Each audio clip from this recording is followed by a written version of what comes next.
Hello guys, কেমন আছো সবাই? আশা করছি সবাই খুব ভালো আছো।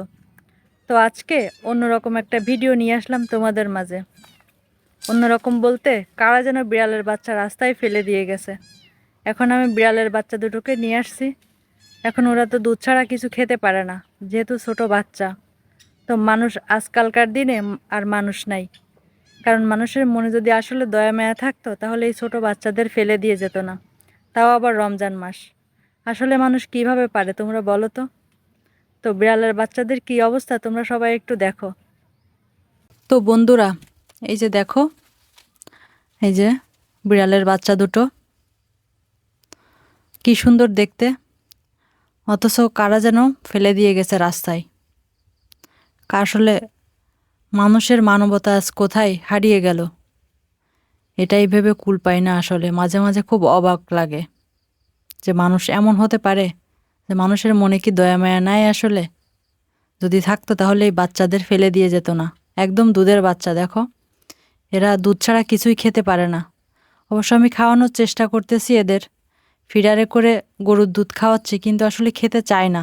তারপরে একটু জোর করে খাওয়াচ্ছি, কারণ এদের তো বাঁচতে হবে, একটু সুস্থ হতে হবে। আর মাছ ভেজে দিলে একটু একটু দু একটা করে ভাত খাই। আর দেখো এই যে, তো এদের গায়ে একটু উকুনও আছে। তো এই উকুনগুলো মেরে ফেলতে হবে। তোমরা অনেকে আসলে বিড়াল ফালো, তোমরা যারা বিড়াল ফালো অবশ্যই আমাকে একটু কমেন্ট করে জানিও এদের কি ওষুধ দিলে এই উকুনগুলো চলে যাবে। আর এদের আমি এখনও গোসল করাইনি, কারণ এদের যেহেতু ছোট, এই কারণে গোসল করালে যদি ঠান্ডা লাগে, এই কারণে আমি এখনও গোসল করাইনি। ভাবলাম কি যে একটু সুস্থ হোক, তারপর গোসল করিয়ে দিব আর কি। আর তোমরা অবশ্যই আমাকে কমেন্ট করে কিন্তু জানাবা যে এই উকুন দূর করার জন্য কি ওষুধ দিলে ভালো হবে।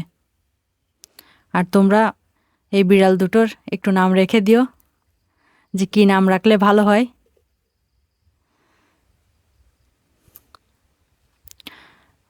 বাচ্চা দুটো বেশ কিউট আছে, তাই না বলো? সুন্দর করে গোসল করিয়ে দিলে একদম যখন সুস্থ হয়ে যাবে তখন দেখতে অনেক কিউট লাগবে।